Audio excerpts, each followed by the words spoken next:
Bonjour à tous et bienvenue dans notre TED Talk sur pourquoi Antoine est en fait un hobbit quand on retire le canapé. Very well. Salut tout le monde. Avant de commencer, on tenait vraiment à vous remercier pour être 100 000 sur notre chaîne YouTube. C'est un pas énorme, on pensait vraiment pas en être là quand on l'a commencé. Je dis ça alors que j'étais même pas là au début. Donc franchement, merci énormément. Et on s'est dit qu'on allait faire comme tout le monde, donc une FAQ, une foire aux questions. On a récolté vos pires et meilleures questions qu'on a mis dans la jarre de Jared Leto et nous allons les tirer et répondre en direct. N'hésitez pas à deviner dans les commentaires qu'est-ce que contenait cette boîte au moment où Mathieu l'a offerte à des Je pense bords. que personne n'arrivera à le trouver, Non, mais absolument si pas. quelqu'un trouve, franchement, chapeau. Donc Judith, je t'invite à commencer cette cérémonie, s'il te plaît. Tout à fait, Geoffrey, avec plaisir. Voyons voir. Alors, oh là, une question super longue pour commencer. Ah, c'est pas une question, Oui. c'est un gentil commentaire. C'était pas du tout mis en scène, c'est ça? Ouais, bah non, mais c'est vraiment pas. Je vais juste vous partager le plaisir qu'on ressent quand on regarde vos vidéos ou dans le podcast. C'est chouette de sentir une équipe aussi investie dans ce qu'elle fait et avec autant d'authenticité. Merci pour votre travail. Eh bien, merci beaucoup. Merci. Pas de réponse à donner, si ce n'est que ça fait vraiment chaud. On veut une biographie de toute la team PS, même Antoine. Alors je me sens un peu... T'es sûr? Je sais pas si vous êtes sûr de ça déjà. Comment ça va? Ça va pas, ça va, ça va, ça va. On est sur 5, comme un film. Oui, non, Une là note sur c'est... 5. 3, 3,5, pas mal. Ah ouais. Bah, on n'est pas à Disneyland, quoi. À Disneyland, c'est le summum du paradis. Et bon. Non, mais Noël est passé, tu vois, les prochaines vacances sont dans longtemps. Je veux dire, c'est pas... Oui, Ok, intéressant. je Très sais bonne pas, question. t'es Bah sûr, non, mais t'es c'est sûr marrant que tu combien? donnes comme truc de Disneyland, Noël, vacances, les mots-clés. Oui, je suis pas encore très mature, quand même. Oui, non, comme un film qui est ok sans être génial. Je pense 3,5, c'est pas mal. Ouais. Bon, bah voilà. Le film qui a déclenché votre cinéphilie. Le petit dinosaure et la vallée des merveilles. Et ben voilà. Non, mais c'est toute ma vie ce film, vraiment. Coupe-moi tout de suite parce que sinon je vais pas Je m'arrêter. coupe. Bon, alors j'ai donné ma réponse. Moi je pense que c'est Fight Club. Voilà, hyper original. Moi c'est évidemment le masque de Zorro dont je parle en permanence parce que je le vois depuis que j'ai à peu près 6 ans et je pense que je l'ai vu plus de 50 fois maintenant. Et c'est le meilleur film de KPDP du monde et c'est l'un des meilleurs films d'aventure qui soit. Et j'adore ce film, je peux le regarder en boucle. Je regarde à peu près une fois par an maintenant et je voudrais faire une vidéo un jour dessus, donc dites-le en commentaire pour qu'on me laisse la faire. Voilà, merci. Mais personne ne veut la voir malheureusement. Mais si. Moi je pense qu'il n'y a pas vraiment de film qui a déclenché ma cinéphilie. Enfin, comme tout le monde, j'ai été biberonné au cinéma américain populaire dans mes jeunes années. Mais il y a clairement un film qui a largement joué dans ma passion pour le cinéma d'horreur, un peu méchant, etc.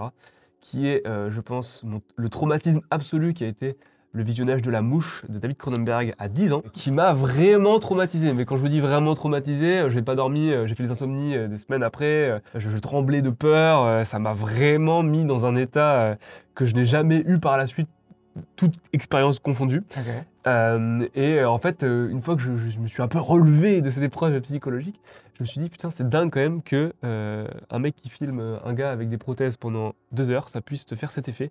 Et je pense que c'est un peu plus ou moins de là qui est parti, enfin, qu'il y a eu la transition entre je regarde des films d'horreur parce que ça fait chier mes parents et je regarde des films d'horreur parce que j'aime ça.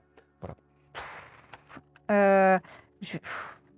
Alors, non, mais je vais contrer un peu, parce que déclencher la cinéphilie, je pense que je peux pas l'identifier, il n'y en aura pas qu'un. Par contre, le film qui m'a fait me dire que je voulais faire un métier en rapport avec le cinéma, c'était Édouard de Main d'Argent. Moi, j'ai l'impression que vraiment le Hannibal de Ridley Scott a été un choc, un tournant. Ah ouais? Ouais.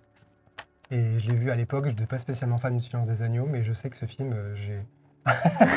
Exaspération de Judith, numéro 43. Non, j'ai vraiment adoré le Hannibal de Ridley Scott, et encore aujourd'hui, c'est un film que j'adore, et je sais pas, à l'époque, ça m'a fait un truc... je l'ai vu avec ma maman à Mayenne, et je me souviens. C'est marrant, parce que j'ai vu Le Silence des Agneaux avec ma maman. C'est des films de maman. Voilà. C'est pas mal comme film, vraiment.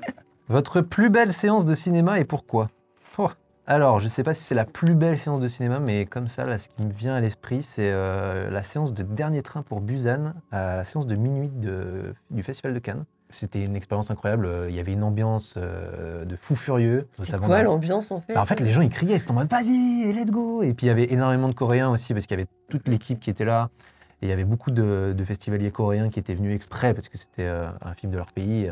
Mais du coup, à la fin, qui est quand même genre vachement triste, ils Ah non, étaient non. comment Les gens étaient... Mais tu vois, comme il y avait une ambiance où on était à fond on soutenait à fond les personnages, etc., il y a eu une forme de... Ah non, c'était attaché énormément à eux, quoi. Donc il y avait des gens tristes, énormément, mais à la fin, il y a énormément d'applaudissements, évidemment. Alors autant des mauvaises expériences, je peux en citer à la pelle, mais genre vraiment des beaux moments.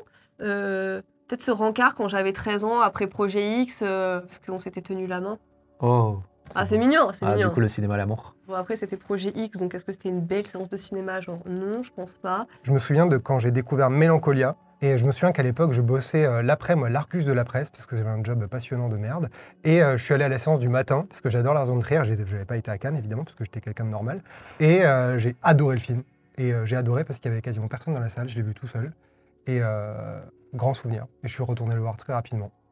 Moi, grand souvenir aussi, Mélancolia. Enfin, je me souviens très bien de la séance, mais vraiment, ça m'a déclenché des angoisses. Ah ouais. J'ai trouvé le film sur magnifique. l'écologie, la fin du monde. Ouais. Mais parlé. par contre, ça m'a vraiment terrorisée. Je pense que c'est ma plus grande peur de cinéma, en peur non appréciable, parce que j'adore les films d'horreur, j'adore avoir peur devant les films, mais pas de cette manière. Et du coup, j'adore Mélancolia, mais je veux jamais le revoir.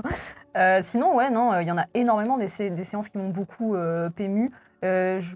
Là, pour cette occasion-là, ça changerait peut-être si on me pourrait poser la question demain, mais je dirais Princesse Mononoke quand j'étais petite. Ça m'a énormément marqué. Je l'ai vu vraiment petite, alors qu'il y a quand même des passages extrêmement violents dans le film, mais aussi extrêmement beaux. Ça parlait déjà d'écologie. Il y avait une héroïne à laquelle j'avais hyper envie de m'identifier et tout. Donc, Princesse... Qui déteste l'humanité, c'est ça? Exactement, et qui adore les animaux, donc voilà. Princesse Mononoke, j'ai été un peu bouche bée devant petite. Ça m'a beaucoup marqué, dans tous les sens du terme. C'est resté en moi depuis. Ok.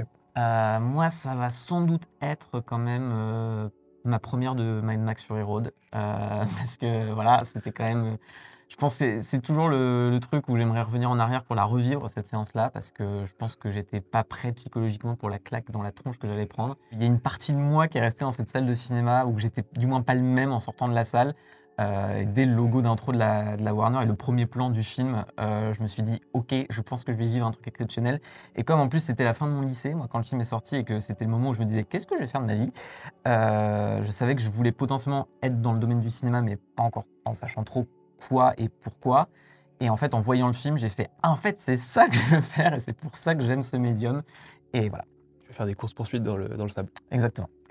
Moi je pense, bon il y en a eu beaucoup, mais que c'est une séance au BIF, qui est un festival à Bruxelles, donc le Bruxelles International Fantastic Film Festival, qui est un truc un peu, qui a beaucoup d'histoire derrière, et du coup les séances sont souvent animées, on va dire, pour le meilleur et pour le pire. Mais je suis rentré dans la salle d'un film dont je n'avais rien entendu, et qui était la suite d'un film que je n'avais même pas vu, à 21h dans la grande salle, en me disant mais qu'est-ce que ça va être que ce truc? Et ce film c'était Bahubali 2, et j'ai pris un pied incroyable, En fait, ça a été une illumination car ça m'a ouvert les portes de ce que c'est que le cinéma indien contemporain. Et c'était trop bien. Ensuite, j'ai rattrapé Bahubali 1 et j'ai trouvé ça génial. Je l'ai montré à l'intégralité de mon cercle d'amis. Et la séance en elle-même était dingue parce que du coup, les gens hurlaient dès qu'il entrait en salle. Et c'était qu'il entrait, je veux dire, dans la frame, quoi, dans le plan. Et c'était dantesque. Je me rappellerai toute ma vie. Merci le BIF. C'est quoi votre pire expérience de séance de cinéma? Il y en a eu plusieurs, mais j'aurais peut-être envie de dire La Dame en Noir 2. Parce que j'adore le premier La Dame en Noir avec Daniel Radcliffe. Vraiment. Ok, tu peux rajouter à la liste de trucs pour te charrier. Non, vraiment, j'adore ce film. Et du coup, quand l'annonce a été faite d'un 2, je l'attendais comme le Messie. J'espérais que ce serait aussi bien, que ça me plairait autant. Et en fait, non seulement le film était vraiment extrêmement nul, j'en ai d'ailleurs aucun souvenir, si ce n'est que c'était vraiment extrêmement nul.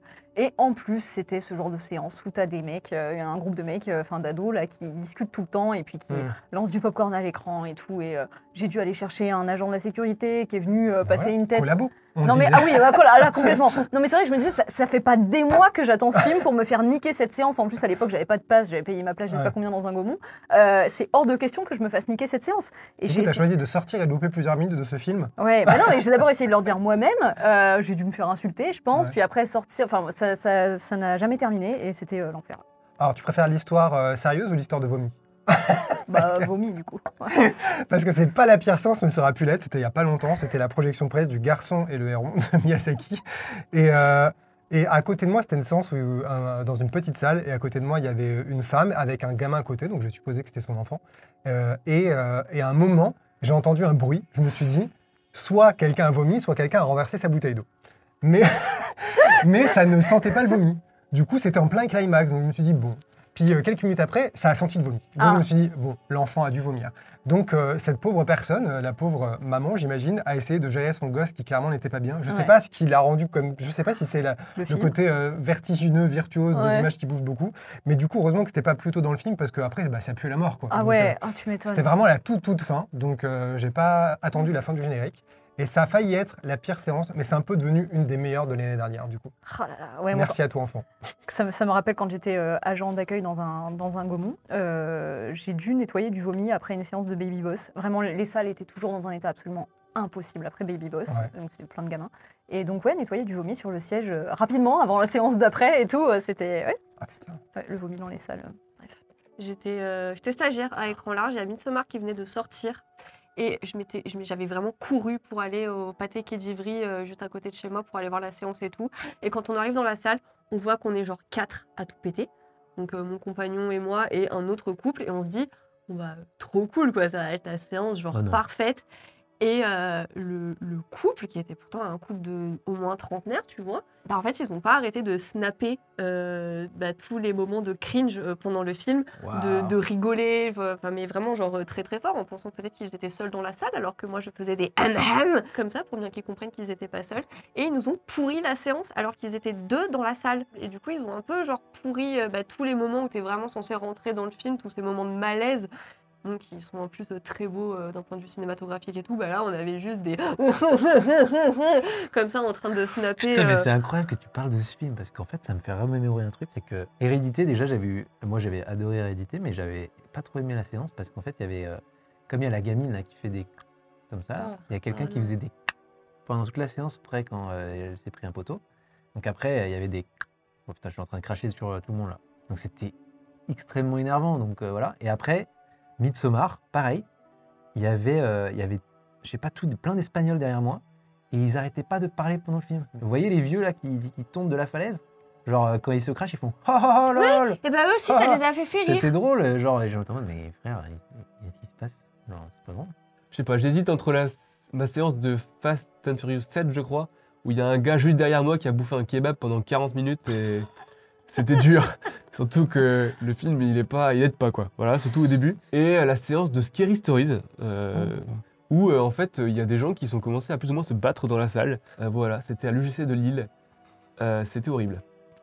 Moi, je crois que j'ai déjà raconté en podcast, du coup, mais il y a eu cette fois où j'allais voir le film Kogan avec Brad Pitt et où quelqu'un tapait dans mon siège pendant la séance. Et en fait, en me retournant pour potentiellement engueuler le mec et lui demander d'arrêter de taper dans mon siège, je me suis rendu compte que c'est parce que sa copine était sur lui en train de lui faire une petite gâterie, pour le formuler comme ça. Et que c'est pour ça que, comme il était très content, il tapait dans mon siège. Et j'ai pas osé trop réagir à ce moment-là. Mais pourquoi ce film? Je ne sais J'ai pas. tellement de questions. J'ai trop de questions aussi. Donc au final, d'ailleurs, c'est pas la pire expérience parce que c'est juste la plus lunaire que j'ai jamais vécue. Ouais, mais putain. bon, je suppose que ça rentre à peu près dans La cette 4DX avant catégorie. l'heure, hein, j'ai envie de te dire. Exactement. Quel est votre film d'horreur préféré? Un seul.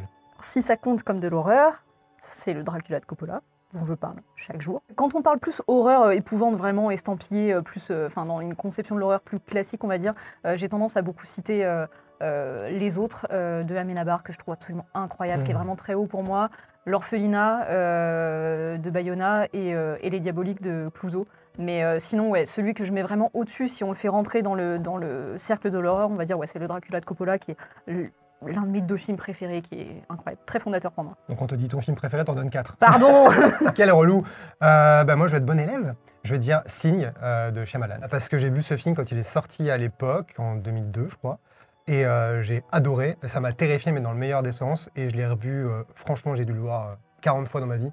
Je le connais assez par cœur et à chaque fois, je le trouve génial. Et j'adore tout. J'adore la terreur qu'il suscite, j'adore sa manière de mettre en scène les aliens. Tu me dis quand je dois arrêter. Et j'adore comme c'est écrit. Et vraiment, je trouve que c'est un chef-d'œuvre, quoi. Il y a quelques trucs vers la fin que j'aime moins, mais sinon, je trouve que chaque plan, chaque ligne de dialogue, c'est assez parfait. Donc ouais, c'est mon film d'horreur absolu, ça. Pas Scream, mais c'est bien quand même. C'est bien. Non, j'ai pas de préférence particulière. Non. Ah oui? C'est un spectre géant qui va de Massacre à la tronçonneuse à Cronenberg, justement. Et entre deux, il y a un monde de films exceptionnels. Bah moi, je vais faire mon chier en citant un film qui n'est jamais sorti en France, à savoir Lake Mungo, qui est sorti en 2007, qui est un faux documentaire un peu typé found footage sur une famille australienne dont la fille a disparu mystérieusement dans un lac. Et après avoir retrouvé le cadavre, ils ont l'impression que le fantôme de leur fille est dans la maison. Et ça paraît super simple sur le papier. Et en réalité, je pense que c'est un des plus grands films d'horreur de ces 20 dernières années. Moi, c'est un film qui me traumatise. Alors que c'est génial parce que le réalisateur le considère même pas comme un film d'horreur, il le considère comme un drame familial sur la question du deuil.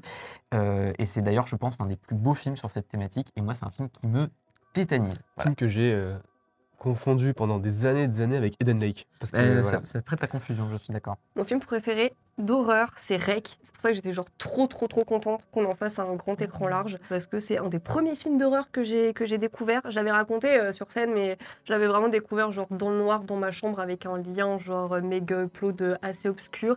Et c'est probablement celui que j'ai le plus revu après. Et ensuite, quand mon esprit critique est venu s'en mêler, je me suis en plus rendu compte que c'était un film qui était super bien foutu.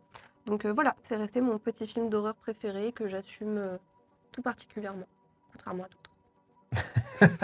Tu vois, je vais pas dire comme ça face caméra que j'adore les 3 premiers sauts, tu vois, et que je les défends vraiment premier degré, genre. Ouais, bon, bah, Jamais je vais dire ça. Je crois que c'est raté du coup, puisqu'il y a la caméra là. En fait. Choquée.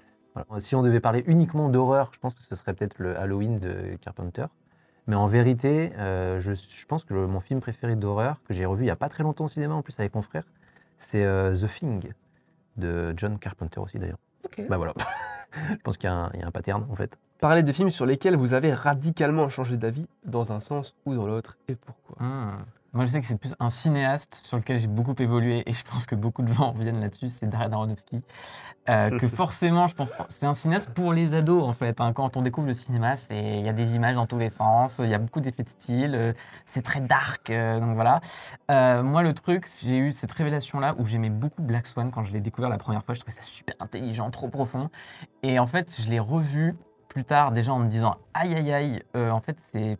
Enfin, j'ai l'impression qu'Aronofsky n'assume jamais trop le sens et le poids de ses images et colle la métaphore tellement, enfin la plaque tellement sur ses plans que en fait ça n'a plus aucune ambiguïté. Et je me souviendrai toujours d'un cours de fac où j'avais justement un devoir à faire sur les 5 dernières minutes de Black Swan. Et on s'est tous regardés avec mes camarades en sortant de la salle en se disant en fait on n'avait rien à dire parce que le film est tellement limpide dans sa mise en scène que en fait t'as rien à analyser, t'as juste à décrire parce que tout est trop net tout le temps en fait. Ouais, Black Swan est un bon exemple, moi aussi. Quand je le voyais quand j'étais jeune, j'étais en mode c'est trop subtil, et tu le revois plus tard, tu fais c'est pas du tout subtil. Après, j'aime quand même bien le film que je trouve assez joli pour le coup. Pour citer un exemple récent et très pop culture, et en plus à cause d'écran large, c'est Jurassic World 2 que j'avais été voir en salle à l'époque, que j'avais vraiment pas aimé. Et en le revoyant pour l'époque du 3, je crois, pour préparer un peu tous les dossiers qu'on a fait sur le sujet, et je me suis pris à non seulement bien l'aimer, mais à vraiment penser que c'est de loin le meilleur de la dernière trilogie, là, et voire même un excellent divertissement et un pur film d'aventure. Est-ce que c'est fait par Juan Antonio Bayona? Ouais, c'est pas à cause de Let's ça, go. mais j'ai beaucoup aimé le film, vraiment, et je le reverrai avec grand plaisir en ce moment. Voilà. Parce que monsieur est un grand aigri, il aime pas trop quelques minutes après minuit, alors que c'est un putain de film. Voilà. Mon Dieu, regardez-le. Quelques gloumoutes avant minuit. Comment on dit, quelques guillemots avant minuit. Voilà. Non, Le Silence des agneaux, donc la première fois, effectivement, je l'ai vu avec ma maman, dans des conditions pas ouf, parce que on était en vacances et bon, on l'a vu sur mon petit lecteur DVD portable, genre vraiment l'image, elle faisait 15 cm sur 15 cm. Voilà. Et puis surtout, en fait, il y avait eu un build-up incroyable sur ce film, parce que depuis que j'étais gamine, la cassette dans l'étagère de mes parents m'intriguait beaucoup, la couverture, et j'ai toujours eu envie de le voir, mais mes parents m'avaient dit « Mais non, c'est horrible, c'est pas possible, pas avant tes 18 ans !» Et je me disais « Mais quel est ce film absolument incroyable !» Et du coup, vers 16 ans, j'ai fini par le voir donc avec ma mère qui en plus quand même tenait à être là. J'ai vu le film, je me suis dit mais pour ça tu m'as fait chier pour ça genre vraiment. Pour moi ça a été un sentiment de déception que j'ai longtemps accordé au Silence des agneaux, puis je l'ai redécouvert pendant le Covid sur grand écran. C'est là que j'ai d'ailleurs tout de suite décidé de faire une vidéo dessus sur ma chaîne et j'ai trouvé ça incroyable et aujourd'hui je suis persuadée que c'est un grand chef-d'œuvre et je l'adore, mais c'est vrai que ça n'a pas été tout de suite, quoi. En t'écoutant parler de ce film, je revois l'image du chien qui est au-dessus du puits, là. Tu sais, le petit clébard qui est... Ne parle pas de Nala. Moi, je dirais AI, intelligence artificielle de Spielberg, parce que quand je l'ai vu... mépris. Ouais, moi je l'aime toujours pas, mais je l'ai vu qu'une fois, donc... Moi je pense, j'ai dû le voir 5 fois, je l'ai revu il y avait pas longtemps d'ailleurs. Quand je l'ai vu la première fois, je pense que j'ai pas trop pigé, j'ai trouvé que c'était trop bizarre, un film en 3 parties comme ça, je comprenais pas où est-ce que ça allait. Et je me suis accroché à la première partie et j'ai pas du tout compris la deuxième, et la troisième j'étais paumé. Et à chaque fois que je le revois, je me dis que c'est vraiment un très grand film, un des meilleurs Spielberg pour moi, et je trouve qu'il est tellement riche que je comprends pourquoi j'ai saturé et pas compris la première fois. Donc je pense que c'est vraiment le genre de film à revoir. Et quand j'ai vu la première fois, je me suis donc dit, ouais, bof. Et à chaque fois que je le revois, je me dis, en fait, je pense que c'est un peu un chef-d'œuvre. Là, comme ça, j'ai pas l'impression qu'il y ait un film que j'ai détesté et qu'ensuite, en y réfléchissant ou avec les années ou un revisionnage, je me suis mise à adorer, ou l'inverse. Ce serait plutôt des films où je suis ressortie de la séance dans le doute, un peu dans un entre-deux, et ça a balancé. C'était le cas pour Annette. Oh, oui. Quand il était sorti. J'étais sortie de la séance en me disant... Alors j'adore Adam Driver, mais il sait pas chanter. C'était vraiment le premier truc, je suis ressortie, c'est à ça que je pensais. Et puis en discutant, en repensant à certaines scènes du film et tout, au bout d'un moment, il a fallu que je me fasse à l'idée de bah ouais, en fait, j'adore ce film. Mais j'étais pas de base dans la détestation pure du film. Peut-être que celui le plus, qui pourrait le plus ressembler un peu à cette idée, c'est Le Prestige. Parce que j'avais pas trop aimé la première fois que je l'avais vu. J'avais trouvé le twist un peu... j'étais un peu... Ouais, ok, d'accord. Et pas plus que ça. Et en fait, à force de le revoir, parce que comme tout le monde l'aimait, je me suis dit, bon, bah, c'est bizarre quand même que je sois passé à côté. Peut-être qu'il y a quelque chose de plus que je devrais regarder. Et donc, je l'ai revu. Et en fait, à force, à chaque fois de le revoir, je l'aime de plus en plus. Vraiment au point où j'en ai fait une vidéo sur YouTube avec écran large. Donc, vous pouvez aller la voir. Mais du coup, je pense que c'est ce qui correspond le plus, plus ou moins, au genre de film que j'aimais pas trop et que maintenant j'adore. Mais t'as jamais eu des films, parce que là, du coup, j'y pense, des films que t'adorais, puis où t'as eu un violent rejet d'un coup, et puis que t'as un petit peu réappris à aimer? Moi, ça m'avait fait ça avec Titanic. Ça, quand j'étais petite, je me tuais au DVD de Titanic. Je le regardais en boucle et en boucle. Puis quand je suis arrivée au collège, il y a eu un peu ce truc de Titanic, les histoires d'amour et tout. Ah non, mais c'est pour les bébés, c'est trop nul, c'est trop gnangnan et tout. Donc du coup, moi, en recherche de personnalité, ah bah ouais, Titanic, c'est trop nul. L'histoire entre Jack et Rose, c'est trop gnangnan. Et du coup, j'ai fait un violent rejet parce que voilà, il fallait être cool, il fallait aimer les trucs dark et tout, Requiem for a Dream, tout ça. Et c'est un petit peu après que je me suis réautorisée à aimer Titanic et à me dire je m'en fous en fait, cette histoire d'amour, moi je l'adore et tout, mais laissez-moi être fleur bleue.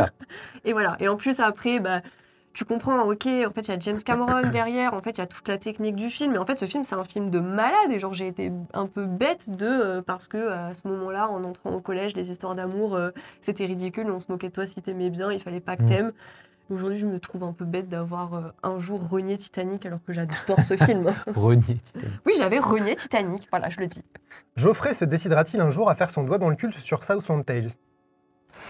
Oui.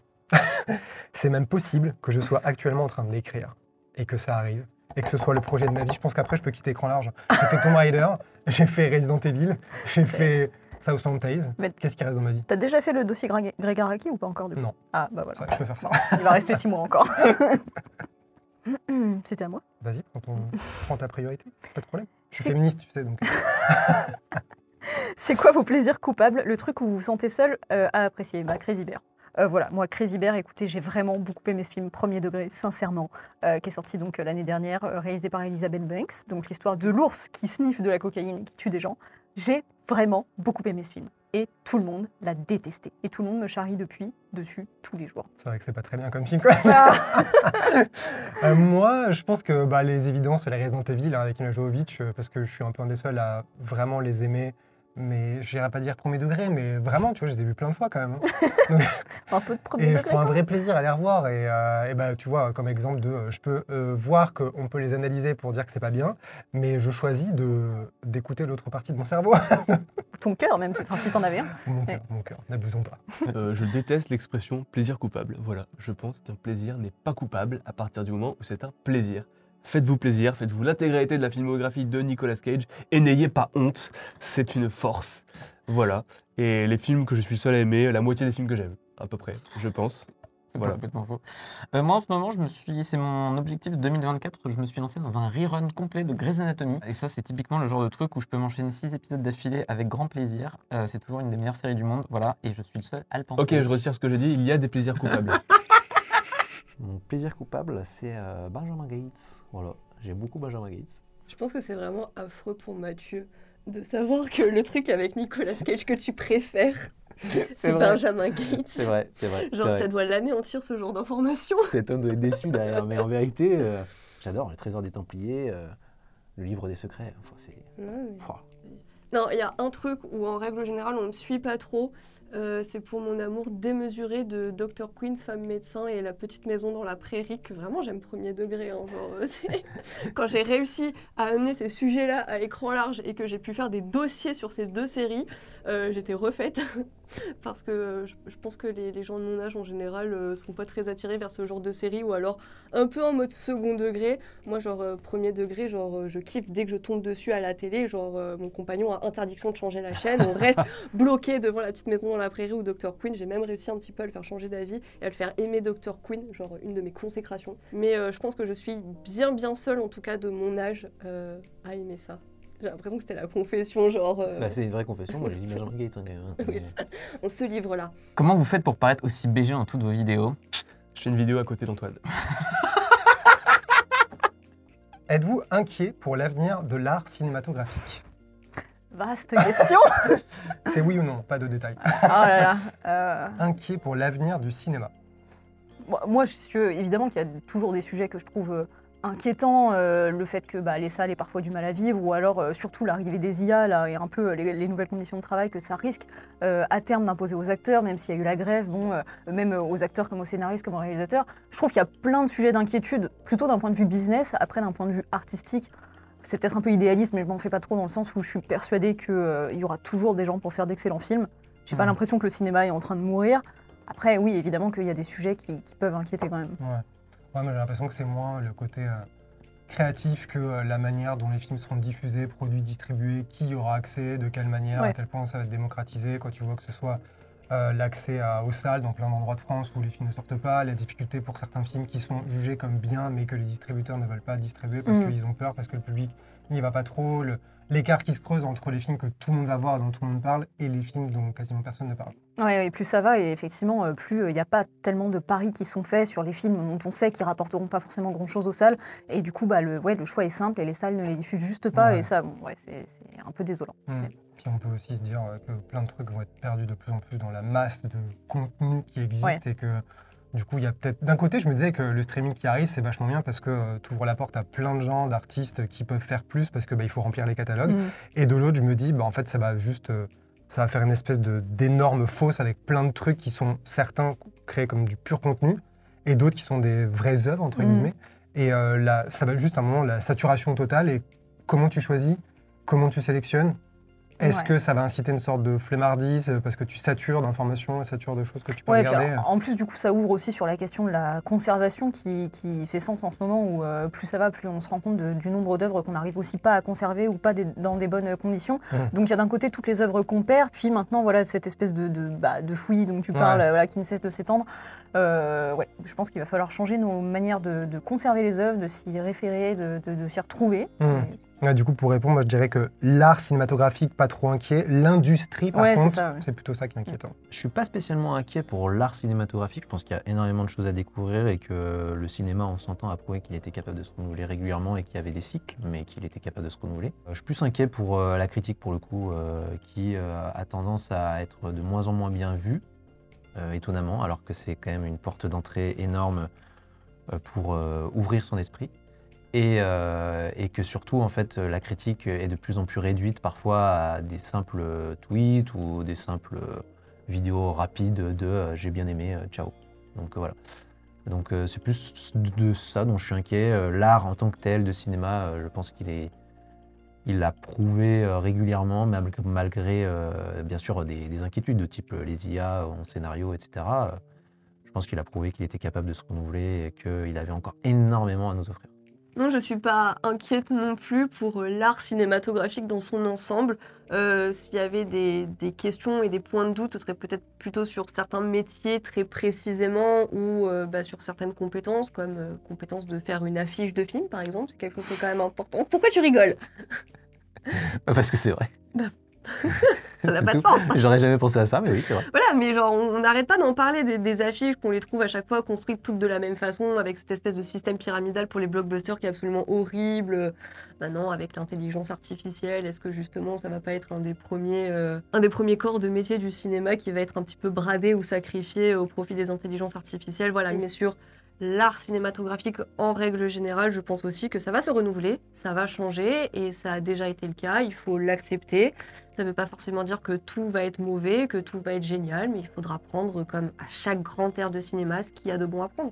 Et je pense surtout que là, l'avenir, aujourd'hui, il se définit d'un point de vue technique, comme ça a toujours été le cas d'ailleurs, mais on le voit que ce soit en matière d'animation, sur une certaine ouverture des styles, avec notamment Spider-Verse, que ce soit d'un point de vue purement technique, je pense évidemment à Avatar, et d'un point de vue de l'indépendance et de comment les divers secteurs aujourd'hui s'étendent pour nous offrir des cinématographies toujours plus variées.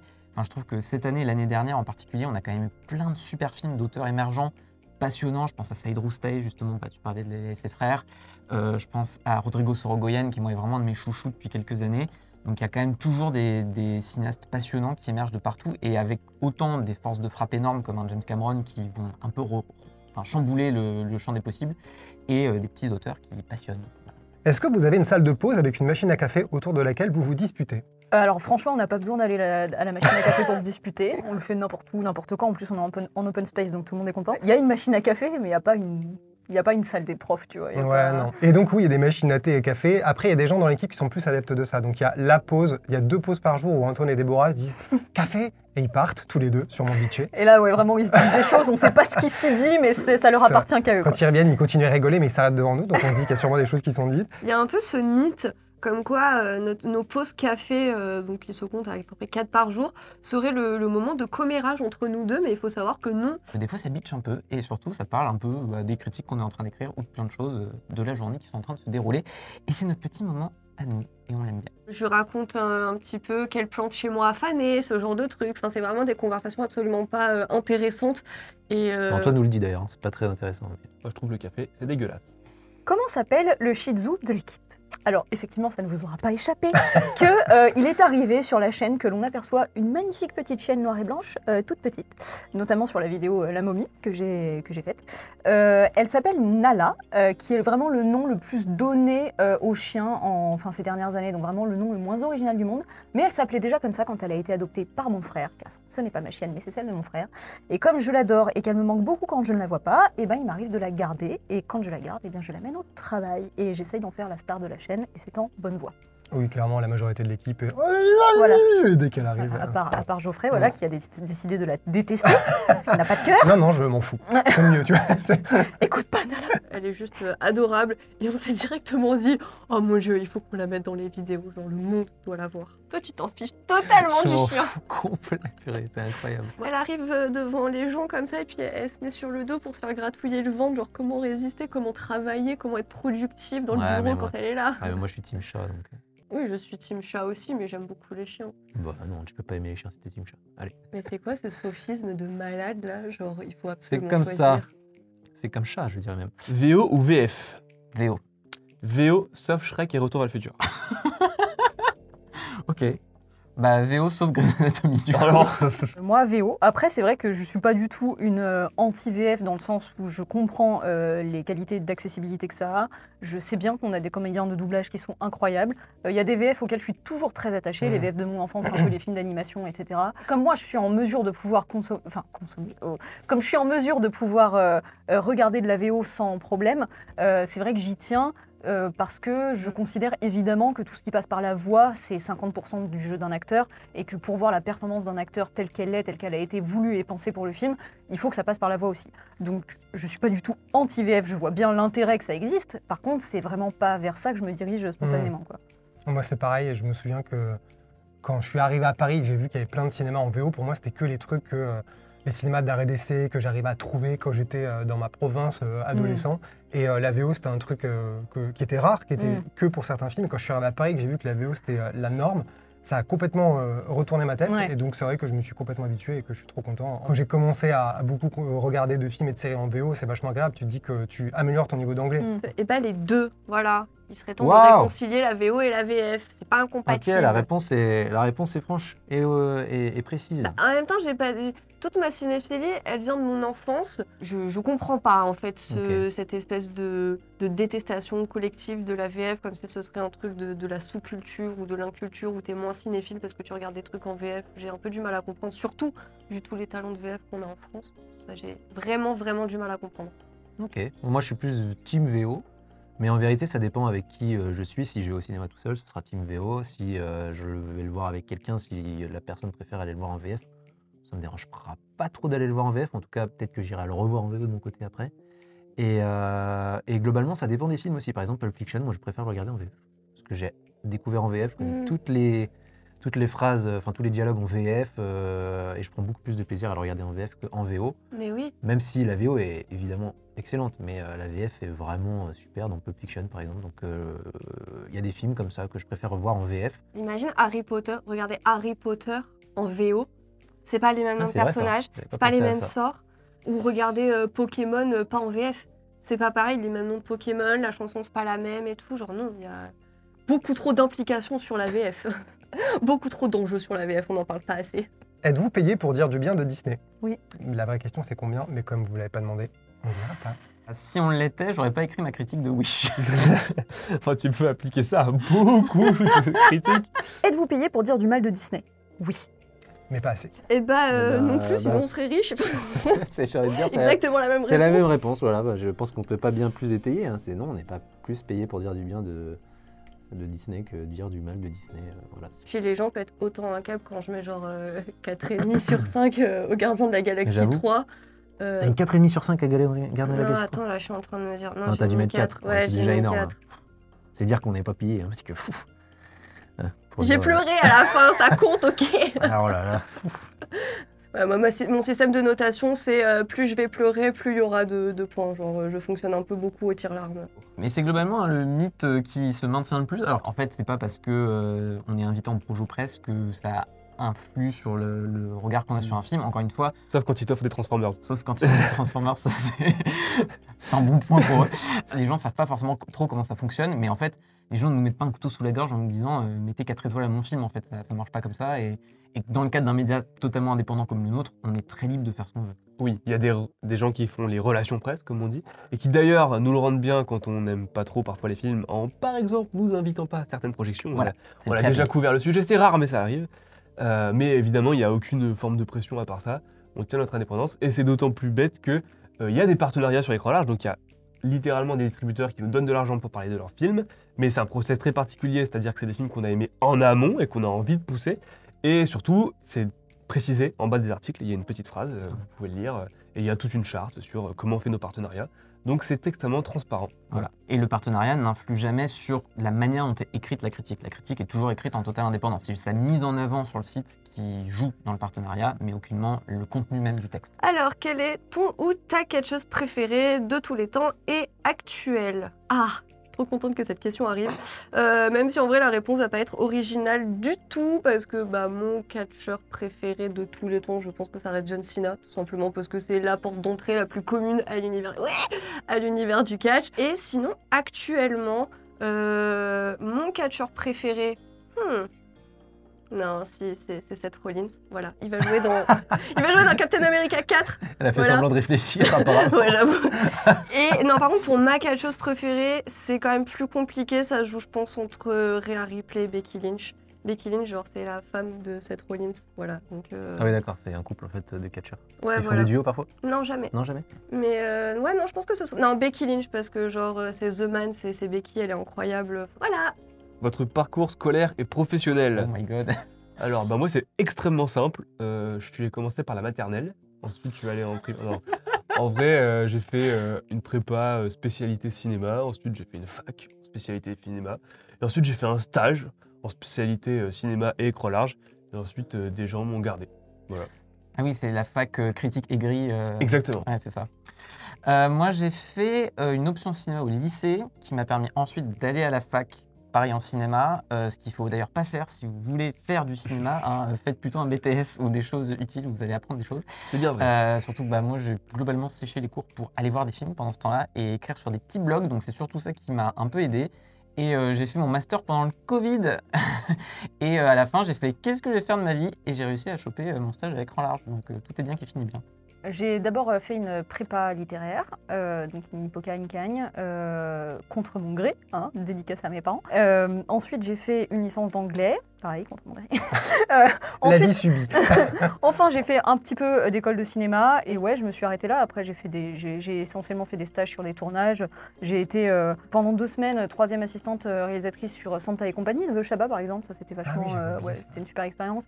J'ai fait des stages, un stage sur le Bureau des légendes, sur pas mal de tournages.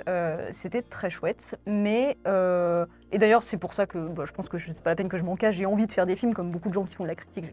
L'idée, c'est de faire des films un jour, on espère. On est tous des cinéastes ratés. C'est ça, c'est le principe. Du coup, à un moment donné, pour me maintenir à flot, on va dire, plutôt que d'apporter des cafés sur des tournages, j'ai décidé aussi de mettre un peu à profit justement mon apprentissage d'analyse que j'avais acquis pendant la prépa, et donc de faire ma chaîne YouTube autour des personnages féminins dans les films d'horreur. C'est une expérience que j'adore, qui était hyper enrichissante, et qui m'a permis de rencontrer plein de gens, et de m'ouvrir plein de portes, voilà, et de me donner un petit peu une sorte de vitrine et de crédibilité, on va dire, qui m'a permis d'arriver à écran large sans stage. Donc, moi, j'ai fait l'option cinéma par hasard dans mon lycée de Mayenne et je suis tombé dessus alors que j'aimais bien le cinéma mais sans me dire que j'étais passionné. Du coup, ça m'a rendu passionné de cinéma. Donc j'ai fait une école de cinéma, je suis venu à Paris. Après, j'ai commencé à faire quelques stages, dont sur des films porno d'auteur sur Canal+, avec Mélanie Laurent, Tony Marshall et tout. Ah mais oui, c'est vrai. Mais c'est une autre histoire. Et j'ai fait quelques sur des séries, sur des trucs de merde en fait, globalement. À part les courts-métrages qui étaient intéressants. Un village français, remarque, c'était pas mal ça, en déco. Toujours est-il qu'après, j'ai eu un peu le même dilemme de, en fait, j'ai pas forcément envie de me lancer toute mon énergie pour être genre régisseur ou assistant réel sur des tournages parce que c'est pas simple, c'est une vraie carrière, c'est beaucoup d'énergie et d'ambition. Donc je me suis un peu demandé ce que j'allais faire de ma vie et là le hasard a mis sur ma route la critique de ciné parce que je connaissais des gens qui connaissaient des gens qui bossaient pour DVD-Rama à l'époque. Donc j'ai commencé à piger gratos pour ça et après il se trouve qu'à un moment, un des tournants, ça a été que je connaissais des gens qui bossaient chez TF1 puisque TF1 en fait avait racheté DVD-Rama, donc c'est devenu excessif.com. Et il se trouve que quelqu'un s'est cassé un bras ou une jambe. Et c'est pas moi, comme dans Showgirls, qui l'ai poussé dans les escaliers. Il se trouve que du coup, je l'ai remplacé au département série, et voilà, de fil en aiguille. Et puis après, écran large est arrivé. Voilà, sur le malheur des autres. Le bonheur de Geoffrey. Et en vérité, il n'y a pas vraiment de chemin spécifique pour devenir critique. Je pense que c'est un intérêt. Moi, je parle pour la critique film, série, etc. Parce que je suis pas un autre. Si on peut s'appeler critique par ailleurs, mais personne n'a fait le même plus ou moins cursus. Bon, nous, on a fait exactement le même cursus, donc c'est un peu le mauvais exemple. C'est ça. Mais après, tu vois, tu as fait un master. Moi, j'ai pas fait de master. J'ai arrêté mon master, mais oui. Oui, bon, bah voilà. En tout cas, tu as essayé de continuer tes études. Moi, je me suis arrêté après ma licence, etc. Mais on a fait. On n'a pas du tout les mêmes cursus et je pense que pour devenir critique, c'est une forme d'envie de discuter de cinéma, d'être ouvert à peu près à toutes les formes de cinéma. Donc ça peut aller de l'énorme blockbuster Marvel, évidemment, aux petits films indépendants, n'importe quel pays, etc., qu'on peut voir seulement à Cannes ou dans des petits festivals indépendants. Et après, c'est l'envie d'en discuter, l'envie d'en débattre, ne pas être fermé au fait qu'on peut avoir un avis contraire aux autres. C'est pas parce qu'on a aimé un film que personne n'a aimé qu'on n'est pas dans la bonne direction. C'est qu'on a chacun nos avis et que tant qu'on sait les défendre, qu'on sait les argumenter, c'est ça en fait, être critique. Avoir aussi une forme de culture cinématographique générale, on va dire, à peu près sur tous les domaines, que ce soit la science-fiction, un genre qu'on adore ou l'horreur qu'on aime moins. Évidemment, on a des préférences et on a pas des défauts, mais il y a des choses qu'on aime, qu'on connaît moins, tout simplement. Mais avoir envie de les perfectionner, etc., c'est ça, être critique pour moi. En partie, en grande partie. Très très belle réponse. Il faut être un peu littéraire, je pense, quand même, oui, et aimer forcément le cinéma. Moi, je sais que ce qui a beaucoup joué dans mon appréciation, c'est que, de la critique déjà, c'est que j'en lisais pas mal.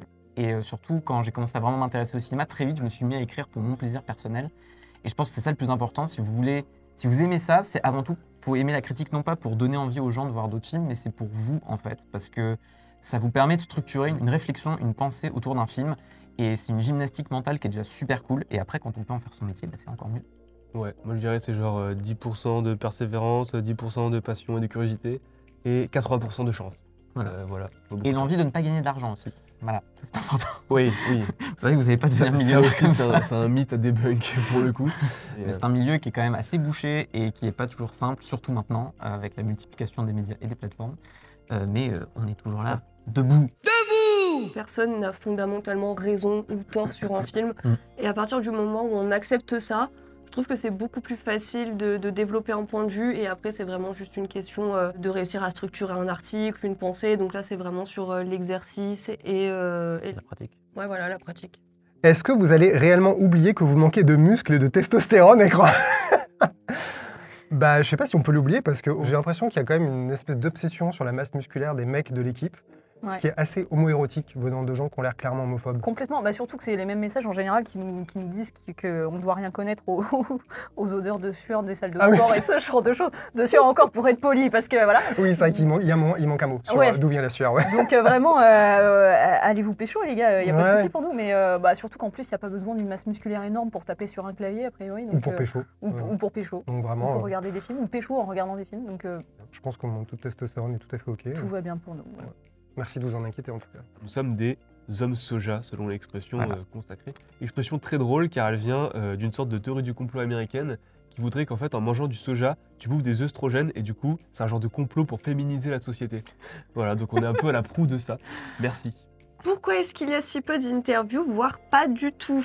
Parce que c'est compliqué à faire les interviews. On n'a pas toujours le temps, parce que c'est beaucoup de temps et d'investissement. Quand vous voulez bien faire une interview, il faut la préparer, et ensuite de dérocher, et ensuite de sortir l'article. Déjà, le problème, c'est que ça demande ce temps-là, et souvent, ça ne paye pas beaucoup, nous, d'un point de vue des vues ou des clics. Je renvoie pour ça la vidéo sur Balle perdue 2, dont je suis très content, mais qui est peut-être un des pires scores qu'on avait fait cette année-là, même si vraiment l'interview était super. L'autre raison, qui est d'autant plus importante maintenant, c'est que les junkets presse, comme on les appelle, donc ce qui est organisé pour la presse avec les intervenants et les artistes autour des films, ont vraiment évolué, en particulier depuis le Covid. Donc non seulement beaucoup de trucs se font par Zoom maintenant, ce qui est un peu pénible, et surtout on laisse de moins en moins de temps. Et nous, on a une politique qui est que si c'est pour avoir 10 minutes avec un intervenant, c'est pas la peine parce qu'on n'a pas le temps de développer une seule réflexion sur un film.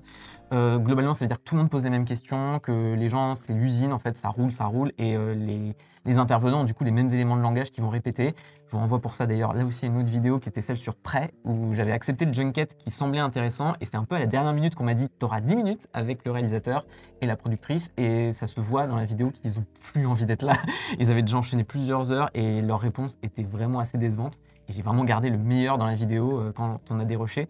Donc c'est pour ça qu'on le fait pas trop, mais quand on a l'opportunité d'avoir des longues sessions, toi avec Christophe Gans notamment, Ouais. et moi avec Guillaume Pierret pour Balle perdue, là, quand on peut le faire, on le fait parce que c'est cool, et c'est vrai que si on avait le temps, on aimerait le faire plus encore. Donc on se dit, ok, si on le fait, ça nous intéresse nous, ça va prendre beaucoup de temps, beaucoup de ressources, peut-être en vidéo, et du coup, est-ce que ça va intéresser les gens? Ou alors, la version qu'on pourrait faire qui marcherait, c'est de faire des quiz à la con avec une personnalité, du genre, ce film ou ce film, thé ou café, des Ouais. trucs comme ça qui deviennent vraiment du format de infotainment ou vraiment Oui. du divertissement pur, et ça, on n'en a pas envie. Moi, le seul truc que j'aimerais avoir en faire, c'est me dire, j'ai un acteur, une actrice, un réal, et on fait une interview carrière, donc tu Oui. me fais 1 heure.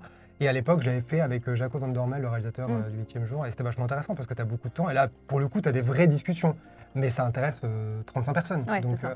donc c'est pas pour tout de suite, mais sachez qu'on en parle très régulièrement. Si je vous croise à Cannes, je peux venir vous faire coucou. La dernière fois, j'ai pas osé. Et bah bien sûr, parce qu'on y est souvent avec Alex notamment, et on mord pas, donc n'hésitez pas à venir nous voir. On est très gentils. N'importe quel festival d'ailleurs. Parce que Bah oui, c'est vrai. On en fait d'autres que Cannes d'ailleurs. Simplement, si c'est pour me dire que je suis une énorme merde, ça m'intéresse pas spécialement. Mais si vous voulez venir me dire bonjour, qu'on parle, qu'on discute des films, voilà, enfin, il n'y a aucun souci pour ça, notamment à Cannes. Toi, t'es un peu la personne qui est pas introvertie dans l'équipe, mais sinon, on est tous un petit peu introvertis dans l'équipe, un petit peu timides. Donc peut-être qu'on peut avoir un peu l'air parfois d'animaux apeurés, recroquevillés dans un coin de la pièce. Mais non, en fait, on est quand même très très content que vous veniez nous voir, parce que comme on disait avant, genre les messages de soutien et tout ça, c'est quelque chose qui compte énormément pour nous. Donc voilà, à moins de me croiser à Lidl à moitié en pyjama avec un chignon et une hygiène approximative, là s'il vous plaît, venez pas me voir parce que ce sera un moment pas très cool. Mais sinon, vous pouvez toujours venir nous voir, il n'y a aucun souci. Vous pouvez venir me voir quand je fais mes courses, mais bon, je sais pas si on pourra discuter très longtemps, parce que c'est pas spécialement intéressant de discuter entre deux étals, mais bon. Mais bon, venez, voilà, il n'y a pas de souci. Comment choisissez-vous vos sujets d'articles, vidéos, podcasts? De manière chaotique. Ouais. Au pifomètre. Oui, honnête. Et c'est quand quelqu'un propose un truc, hein, globalement. Je pense qu'on a tous conscience du contrat, des trucs qu'on doit faire et qui sont Ouais. obligatoires dans l'actu. Mais après, les dossiers, notamment à Beau, les critiques, si quelqu'un a envie de faire un truc, il dit j'ai envie de faire ça, souvent on trouve un moyen. Si c'est pas ce moment-là, c'est un peu plus tard, Oui. mais souvent on trouve la manière de le faire. Oui, comme on essaye quand même d'avoir, enfin, je parle là surtout pour le site, on va dire, comme on a quand même l'ambition d'avoir des types de publications assez différents sur des cinémas assez différents, on va toujours trouver le moyen, voilà, quand Mathieu il veut faire un dossier sur Abel Ferrara ou sur le Ça Chambara, lui prend 2 ans et demi. Mais... voilà, ça lui prend 2 ans et demi, mais il finit par le faire. Et ouais, non, en fait, d'un point de vue plus pragmatique, en fait, toutes les semaines, on a une réunion de rédaction, tous les jeudis après-midi, où on se réunit pour voir un peu les publications à venir et essayer de remplir le planning de publication et qui a envie de faire ça et qui aura vu tel film à tel moment et du coup qui pourra écrire dessus, ce genre de choses. Voilà.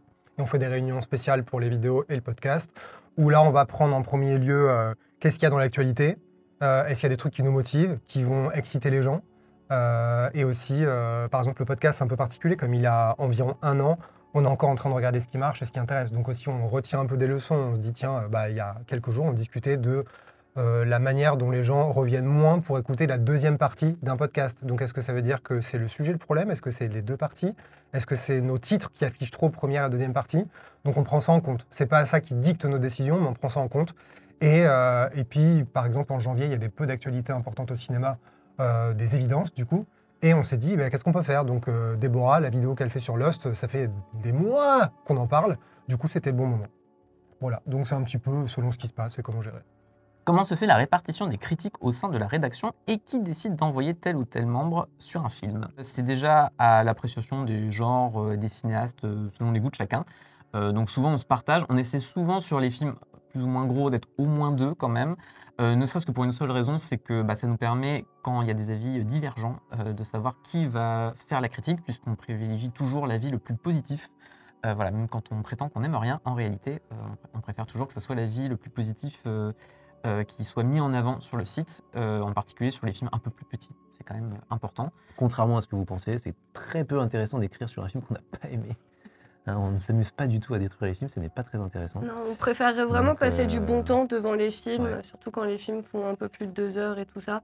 Mais après, il y a quand même les cas un peu particuliers où ça va être les grosses sorties blockbusters type film Marvel ou DC. Là, en général, on est au moins 3 On essaye, ouais. dans la meilleure configuration possible. On est au moins 3 ou 4 à aller voir le film pour pouvoir se partager en fait la critique écrite, la vidéo, les dossiers, les news aussi qu'il va avoir à faire. Et là, en général, on essaie d'être arrangeants en vrai les uns envers les autres. Oui, Si ça, Mathieu a vraiment pas envie de faire la vidéo, que ça le saoule, je vais me porter volontaire. Si personne n'a envie de faire la critique écrite, ça peut être Geoffrey qui le fait, mais en contrepartie, nous, on se charge des dossiers.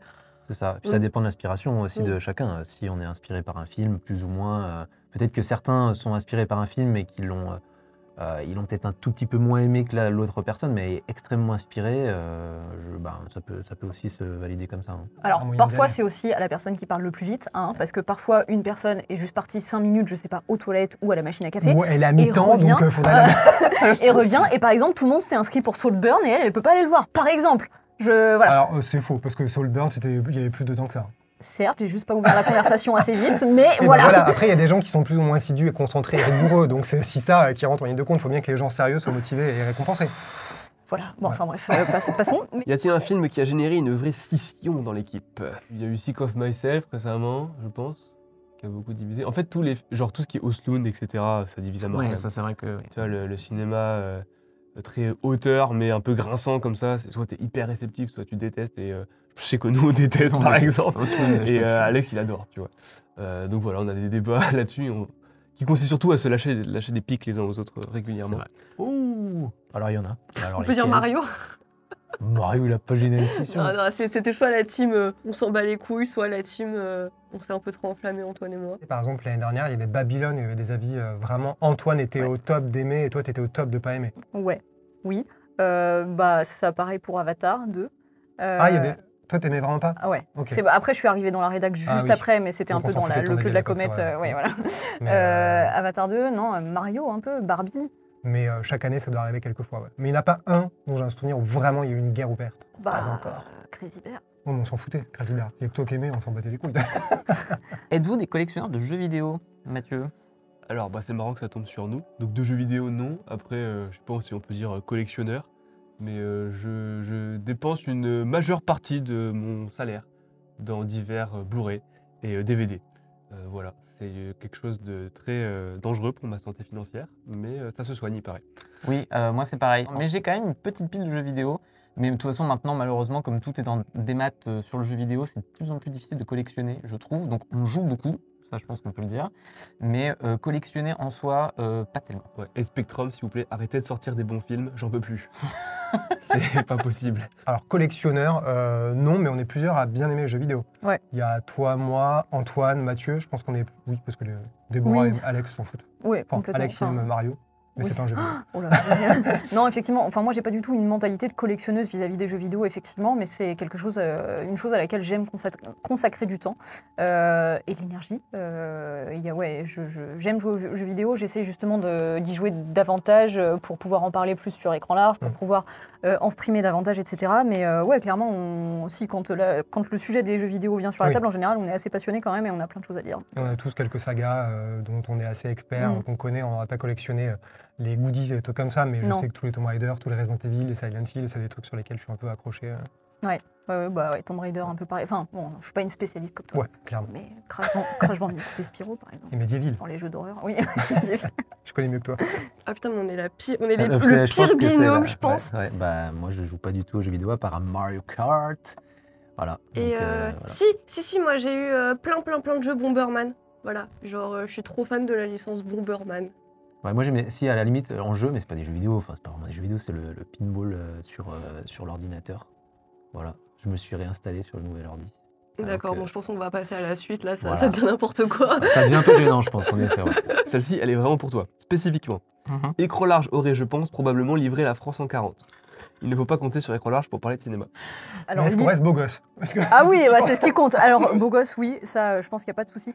Livrer la France en 40, bah ouais, pour moi, ça fait pas un pli, évidemment qu'on l'aurait fait. Ouais, j'ai pas de problème d'ailleurs. Voilà, et on est de célèbres collabos depuis le début. L'important, c'est de le savoir. Je pense que quand on est honnête et authentique, tout va bien.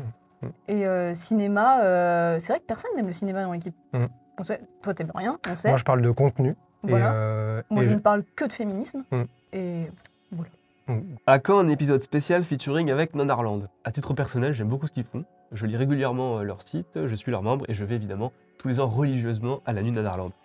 Voilà, donc avec plaisir. Quel est le membre de l'équipe qui a les meilleurs goûts ciné et celui qui a les plus mauvais goûts ciné? Je pense que si je me place d'un point de vue de quelqu'un qui dirait les bons goûts, c'est d'aimer les films nobles et tout ça, je pense qu'aux yeux des gens extérieurs, Alex et Antoine doivent avoir les meilleurs goûts. Bah, moi, en fait, aux deux questions, j'ai envie de répondre Antoine parce qu'Antoine, il aime tout. Donc, il y a le bon goût et le mauvais goût dedans. Je pense que j'ai les meilleurs goûts cinéma. Déjà, en 2023, j'étais le seul à mettre The Fabelmans dans le top de fin d'année, donc je pense que je gagne par forfait. Bah moi aussi, je pense que j'ai les meilleurs goûts ciné. Et le pire, peut-être Alex. Ouais. Non, moi je suis assez souvent d'accord avec Alex. En fait, j'ai envie de dire Geoffrey, mais c'est parce que Geoffrey, il aime rien, c'est plus pour ça. C'est pas faux. Alors que moi, j'aurais dit que les mauvais goûts, c'était Déborah et Mathieu. Ah bon? Ouais, je t'expliquerai. D'accord.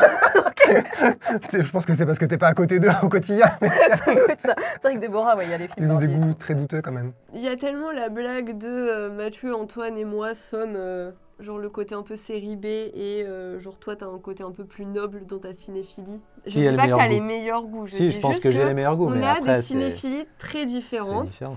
et que en général, vous aimez bien dire que Antoine et moi sommes un peu les pas les simples d'esprit, mais ceux qui jamais on dit ceux ça. On va vraiment vous ressembler à des connards, quoi. Enfin, en gros, vous vous êtes foutu de notre gueule parce qu'on est ressorti de la projo de Mario, on a fait « Ah, c'était trop bien, Ouais, Mario !» Regarde, je pense que maintenant tout le monde rigole, là, d'ailleurs.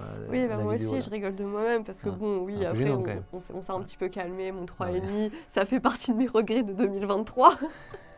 Parce que clairement, on s'est un petit peu enflammé en sortant de la séance. Non, mais qui a le meilleur goût, je pense que c'est moi, et qui a les pires goûts, je pense que c'est Mathieu. Voilà. Allez. Mais je l'aime bien Mathieu quand même. Hein. C'est juste qu'on n'est jamais d'accord sur les films. Quoi. Et Judith, elle aime bien Crazy Bear, quoi. Donc, c'est vrai que du coup, Judith, elle perd beaucoup de points aussi. Quel film chaque membre de l'équipe est le seul à aimer? Moi, je pense que le mien, c'est, parce qu'on en a largement parlé, c'est Room 237. C'est le documentaire. Bien, ah, toi, t'aimes bien? Ouais, on est deux, alors. seuls, Parce que la fois qu'on en a parlé, ça a créé une scission. Mais si, moi, il y a le film sur lequel toute la rédac se fout en permanence Ouais, de ma sûr. gueule, c'est bien sûr The Batman de Matt Reeves, que j'adore et qui pour moi est un très grand film. Et je sais que la plupart des gens dans cette rédaction ne le pensent pas, et c'est bien dommage. Oui, on a tous nos films qu'on a osé dire que c'était pas si mal, et les autres ne se... Faut pas prier pour nous le rappeler régulièrement. Demandez à Judith si elle a aimé Crazy Bear, vous allez voir. Je pense que Mathieu, je sais sa réponse. C'est Hellboy, de Neil Marshall. C'est le seul à peu près aimer ça, voilà. Ça a longtemps été le Hellboy de Neil Marshall, que je ne trouve pas très bien non plus, mais j'ai osé dire un jour que c'était pas si mal finalement. Et ça fait bien 3 ans qu'on me le ressort à peu près toutes les 2 semaines. Donc voilà. Et puis moi, il y a bien sûr mon amour des Transformers qui me vaut régulièrement la raillerie, y compris de mon voisin. Oui, Là, bon, c'est un peu, il y a des choses faciles quand même. Moi, je Attends, pense je que je réfléchis un peu. répondrais Rocky 4.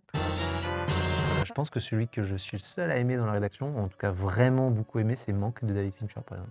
Y a-t-il des cinématographies dont vous aimeriez plus parler, mais qui n'attirent pas assez de clics et de vues? Oui. Après, c'est vrai qu'on se réserve toujours des formats, aussi bien sur le site que sur la chaîne YouTube, pour malgré tout se donner plus de liberté et parler de films dont on sait que ça n'attirera pas un grand public.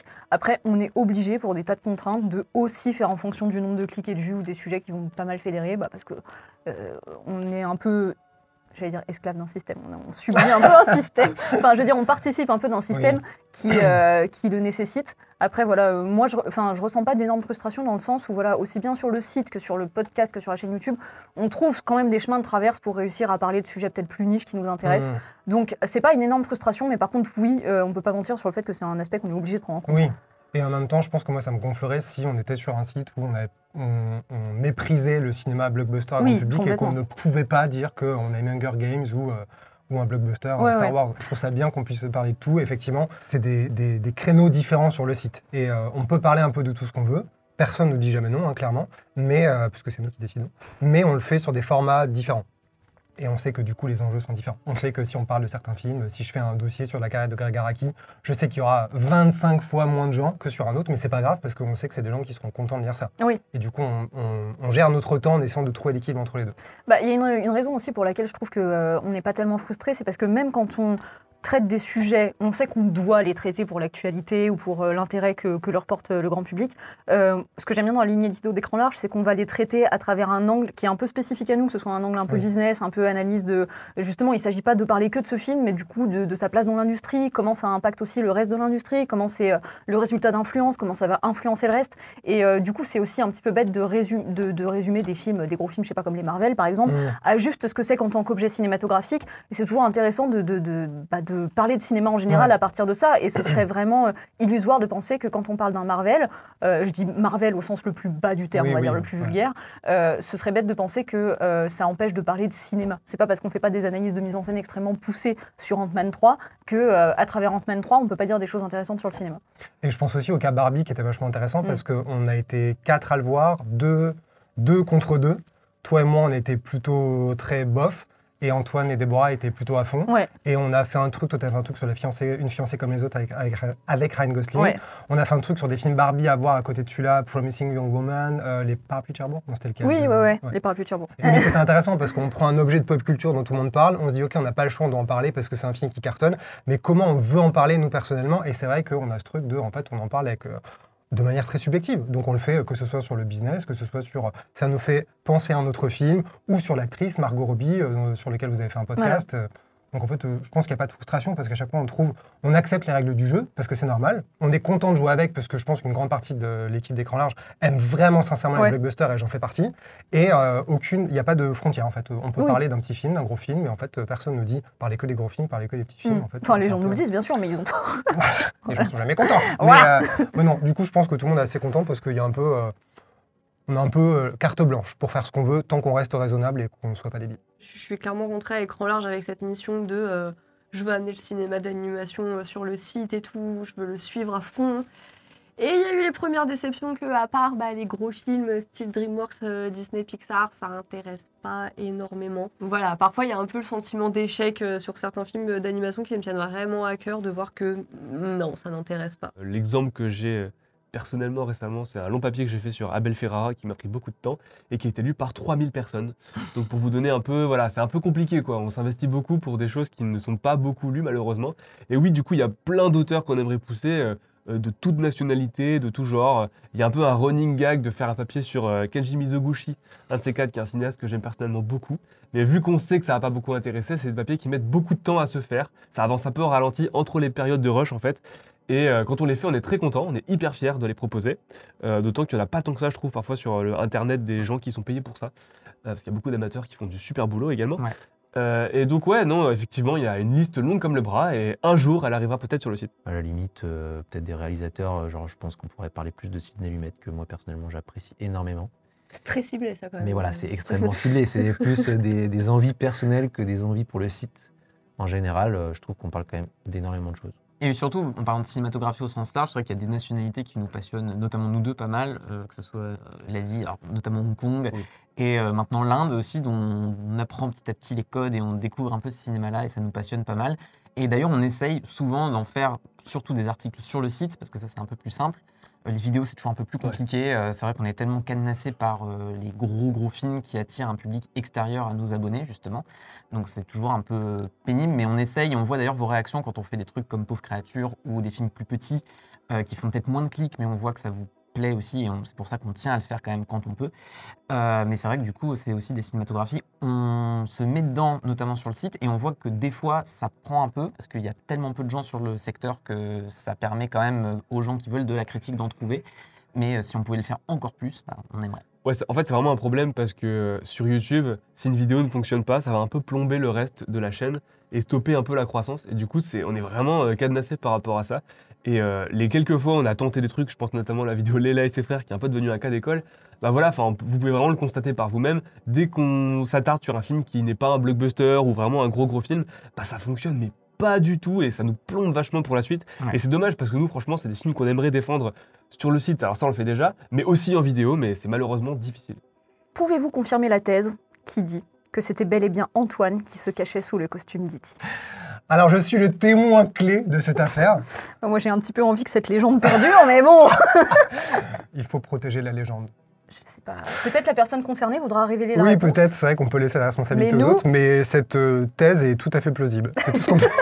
Alors je peux confirmer la Ouais, thèse ouais. que ce n'est pas lui, mais je ne dirais mais- pas qui c'est. Voilà. On a dit qu'il fallait que ce soit dans la mythologie d'écran large, que c'était Antoine qui était sous ce masque. Pour citer les grands hommes politiques de notre temps, fake news, ce n'était pas moi, et je Est-ce que estime tu veux vraiment le révéler finalement? Je veux pas révéler qui était sous le costume, mais je peux dire que ce n'était pas moi, et peut-être que la personne qui était sous le costume vous dira la même chose, mais il faut me croire. C'est lui du coup. Pas du C'est tout. totalement lui Mais sous c'est le lui. masque, Pas il du tout. assume pas. C'est pas lui. Bref. Allez. C'est Antoine sous ce masque. Et j'avoue que je me suis senti très légèrement outré de cette théorie, qui en plus s'est vraiment répandue comme une traînée de poudre au sein des commentaires. Je ne vous remercie pas. Pas moi en tout cas. Ah, c'est Geoffrey sous le masque. Ah bah non, merde, il faisait la vidéo. Est-ce que certains de la team écran large ont déjà été membres d'un jury de festival? Que les gens qui ont du pouvoir. Donc, Moi, il y a oui. que Oui, j'ai été jury dans plusieurs festivals de court-métrage. Du long-métrage aussi, j'ai fait le NIF et le BIF, donc le Neuchâtel International Fantastic Film Festival et le Bruxelles International Fantastic Film Festival. Donc voilà, en général, les festivals qui sont axés genre. D'ailleurs, je vais bientôt à Clermont pour le jury pop-up. Donc je suis toujours ravie d'être invitée dans ce genre d'événement. Je peux pas toujours dire oui à tout, mais je suis toujours hyper flattée qu'on me le propose et c'est une expérience toujours hyper intéressante de découvrir des films que parfois on verra jamais ailleurs et de pouvoir décerner un prix en plus pour pousser une production qui est une proposition spécialement originale, intéressante et de se dire que ouais, il y a des festivals dans lesquels avoir un prix, ça fait une petite différence, quoi. Donc c'est vrai que, dans la vie de films, en tout cas, qui ont parfois une sortie modeste, une distribution modeste, quoi. Donc ouais, j'aime beaucoup cette expérience. J'espère que ça durera encore quelques temps. Bah, moi, je suis disponible pour vos bar mitzvahs et vos festivals. N'hésitez pas, mais visiblement, je trouve ça intéressant. Je l'ai déjà fait autrement qu'avec écran large et c'est très sympa et j'aimerais bien le refaire. Donc prenez-nous. C'est ça. Si un jour le coussin Nicolas Cage venait à disparaître, comment est-ce que vous réagiriez? Je pense que je préviendrai tout de suite alerte enlèvement. Parce que c'est quand même la famille. Non, il y aurait une enquête qui serait Il y aurait menée. une enquête. On prendrait les choses assez En au sérieux. vérité, rigoler, mais on a déjà perdu. Les fidèles de cette chaîne YouTube sauront qu'on a perdu Dwayne Johnson. Ouais. Oui. Dwayne Johnson a été kidnappé. On lui avait mis une casquette Mario. Je crois on lui avait mis un C'est cache-œil vrai. de pirate aussi. Enfin, il y Ouais. avait vraiment tout un lore, toute une déco et On lui a tout. même peut-être mis un t-shirt. Ah, Je peut-être. sais plus. Non, Mais en tout cas, au bout d'un enfin, moment, il était tellement chargé qu'en fait, il tombait tout le temps sur Geoffrey. C'est vrai. Parce qu'il était trop lourd Ouais. et que c'était un truc Alors, en c'était carton. aussi une manière de tenter d'abattre Geoffrey, mais bon. Voilà, mais Dwayne, C'est il peut-être avait... Geoffrey du coup qui a pris Dwayne Johnson. T'imagines? Il va revenir, l'un des participants de notre cagnotte Ulule, qu'on a mis en place il y a quelques temps, il y a quelques mois, pour financer un petit peu la refonte du site.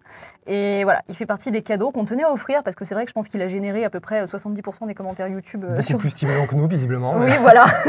Donc voilà, il reviendra à quelqu'un, il faudra qu'on lui dise adieu, effectivement. J'espère que cette personne nous enverra un peu comme dans Amélie Poulain, tu sais, des photos de lui à travers le monde avec le nain de jardin.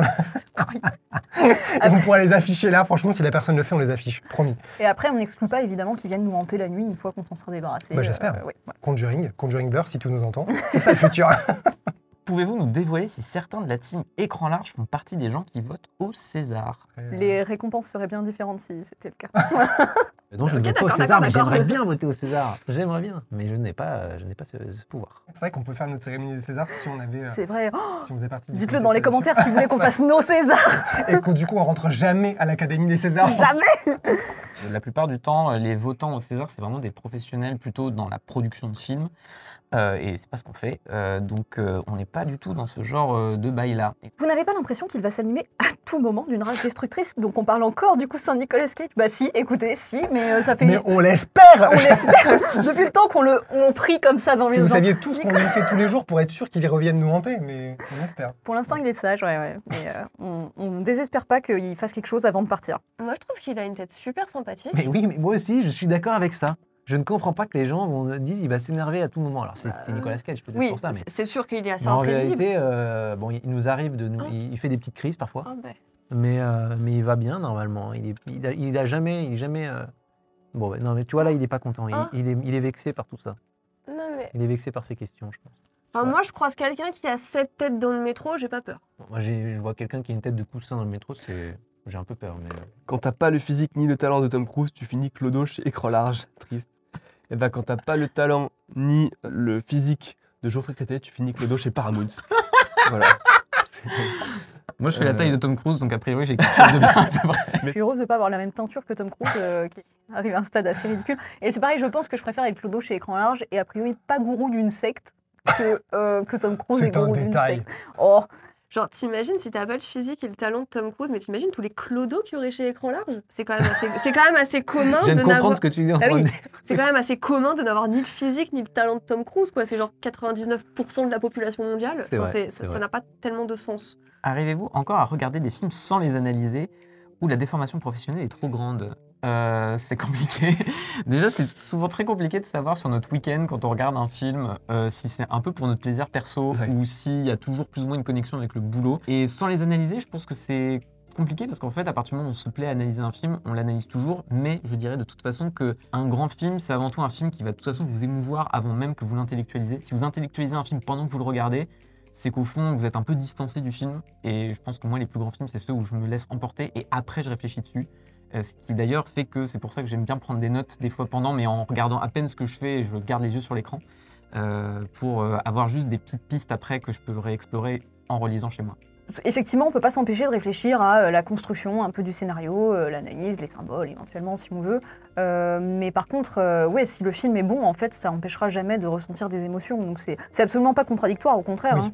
Ouais. C'est ça, c'est juste c'est même un boost, je trouve, mais la plupart Ouais. du temps, s'il y a un film qui me porte émotionnellement, et même si je peux voir les problèmes de scénario, de mise en scène, s'il y a une émotion, bah, l'émotion reste là, donc Ouais. c'est pas du tout un frein. Ouais, moi Vas-y. honnêtement, je pense que j'y arrive pas. Et pourtant, j'ai le genre de goût où j'aime énormément les séries B type film catastrophe, film de requin. Donc des films avec lesquels il faut être en général assez clément et bienveillant et fermer les yeux sur beaucoup de choses. Mais j'avoue que je peux pas m'empêcher, genre si je vois un fond moche, de le noter. Genre si un acteur joue très mal, je vais refaire sa réplique comme au camp de lui et tout ça. Enfin non, je pense que j'arrive pas à débrancher le cerveau, à le mettre de côté et à laisser toute considération critique sur le côté. Genre j'y arrive pas du tout. Je sais pas toi. On est obligé d'analyser. Après, est-ce que c'est saoulant? Je sais pas, je pense pas. C'est peut-être plus C'est- saoulant pour les personnes qui regardent les films avec nous Ouais, je suis que d'accord avec nous, toi. je pense. Je suis d'accord avec toi. Par contre, parfois, quand le film est mauvais, je sais pas toi, mais enfin le film pas terrible en tout cas.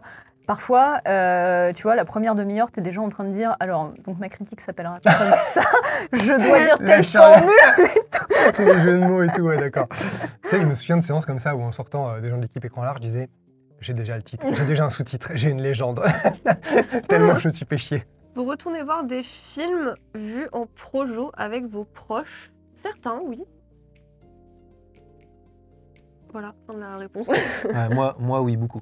fait, j'aime beaucoup revoir les films que j'ai aimés. Ça m'arrive, après c'est quand même rare parce que c'est vrai qu'on a un emploi du temps qui fait qu'on doit voir beaucoup de choses et que en fait c'est difficile de reconsacrer du temps à revoir quelque chose qu'on a déjà vu alors qu'on a tellement de choses à voir pour écrire des articles dessus, etc. Donc c'est un peu difficile. Après voilà, il y a des exceptions, ça arrive, mais...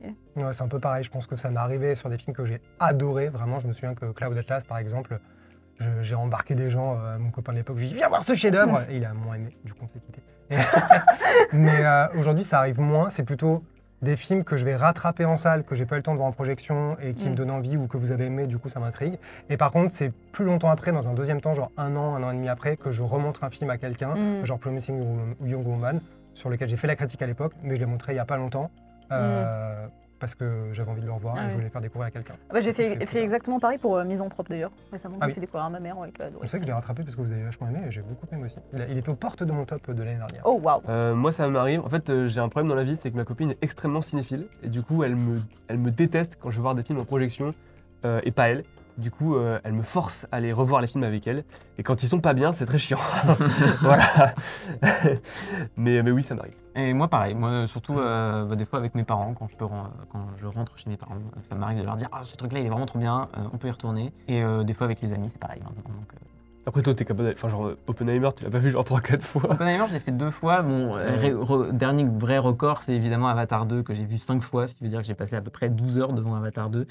Voilà, donc vous en pensez ce que vous voulez, mais j'en ai rien à foutre. Cet homme est fou. Alors, il n'y a plus de questions. C'est pas du tout naturel, on le sait très bien. Et moi je fais, elles sont toutes là? Non, c'est nul. Merci beaucoup d'avoir regardé cette vidéo. Je vais le faire si tu veux. Merci beaucoup d'avoir regardé cette vidéo FAQ. Ça nous faisait plaisir de répondre à toutes vos questions parce que vous nous en posez tellement souvent sur le site ou un peu partout sur YouTube, etc. qu'on s'est dit que c'était une bonne occasion de fêter ces 100 000 abonnés sur YouTube. C'était très sympathique. Merci beaucoup de nous soutenir comme vous le faites. Voilà, d'être aujourd'hui 100 000 et peut-être demain 500 000, on ne sait pas. Voilà. Non, demain, ce serait étonnant, mais, mais pourquoi pas. Non, franchement, merci beaucoup d'être là. En vrai, je pense que vous l'aurez compris, même si on aime notre travail, ça nous demande beaucoup d'investissement. Et donc, c'est toujours hyper agréable de se dire que ça fait plaisir à quelqu'un en face. Donc, continuez de nous témoigner vos ressentis comme vous le faites. C'est hyper agréable et encore merci. Et on lit, on vous écoute tout ce que vous dites, donc ça compte. Merci. Et on vous rappelle également que du coup, si vous voulez continuer de nous soutenir, ce qui est aussi très important, c'est le site Écran Large, en plus de ces vidéos. Et pour ça, on propose notamment un abonnement sur le site. Contre quelques euros par mois, ça vous donne accès à plein de dossiers exclusifs chaque semaine. Et en plus, là, on a un peu étendu l'offre justement ces derniers temps. Donc, on parlait beaucoup de cinéma de patrimoine avant, on le fait toujours. Et on parle à côté, on fait de l'analyse box-office. On fait aussi des analyses de musique de film parce qu'on adore faire ça et on ne le faisait pas assez, donc on a un peu relancé ce truc-là. Et plein d'autres belles choses qu'on va développer dans les mois à venir. Voilà, donc on vous remercie encore une fois et on vous dit à la prochaine. Merci, Ciao. à la prochaine. À plus. À plus. Je l'ai fait en retard. Allez, on n'en peut plus. Attends. Vous vous rendez pas compte à quel point ça prend du temps de faire une FAQ. On n'en peut plus là, moi j'ai mal au dos. À la prochaine FAQ. À toutes.